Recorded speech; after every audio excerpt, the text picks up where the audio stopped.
পাঙাশ ট্যাংরা মাছের এই ঝাল খেলে আঙুল চাটতে বাধ্য হবেন।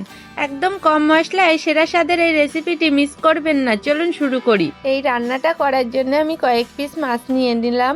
মাছগুলো ভালোভাবে ধুয়ে পরিষ্কার করে ছালটা তুলে নিলাম। নিয়ে ভালোভাবে লবণ আর হলুদ মাখিয়ে নেব। কিছুক্ষণ রেখে দেব যাতে লবণটা মাছের ভিতরে চলে যায়।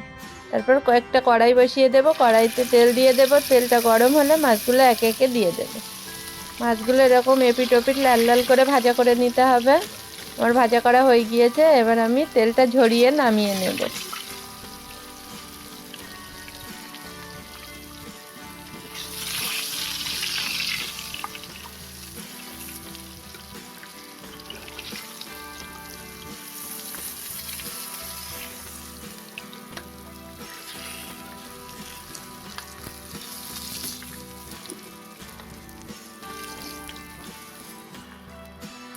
দেখুন আমার নামানো হয়ে গিয়েছে। এরকম লাল লাল করে ভাজা করে নিতে হবে। একটু বেশি করে ভাজা না করলে মাছটা খেতে ভালো লাগবে না। একটা কড়াই বসিয়ে দিলাম। দিয়ে তেল দিয়ে পেঁয়াজ কুচিটা দিয়ে দিলাম।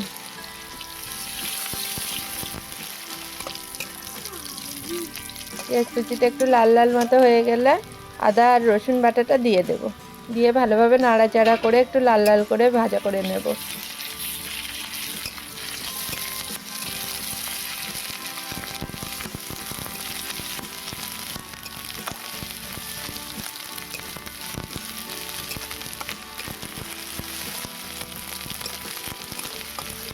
এবার বাকি মশলাগুলো অ্যাড করতে হবে। লবণ, হলুদ আর গোলমরিচের গুঁড়ো।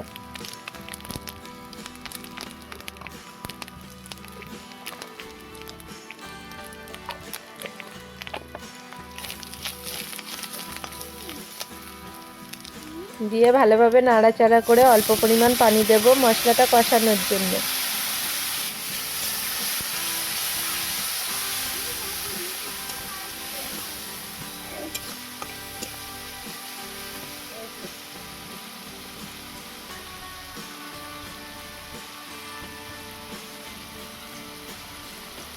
এবার লঙ্কার গুঁড়ো আর জিরের গুঁড়োটা দিয়ে দেব। দিয়ে ভালোভাবে নাড়াচাড়া করে পরিমাণ মতো পানি দিয়ে দেব। পানিটা ফুটে উঠলে আমি মাছগুলো দিয়ে দেব। পানিটা ফুটে উঠেছে।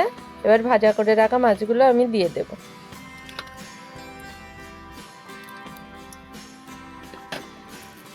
দিয়ে একটু নাড়াচাড়া করে ঢাকনা চাপা দেব।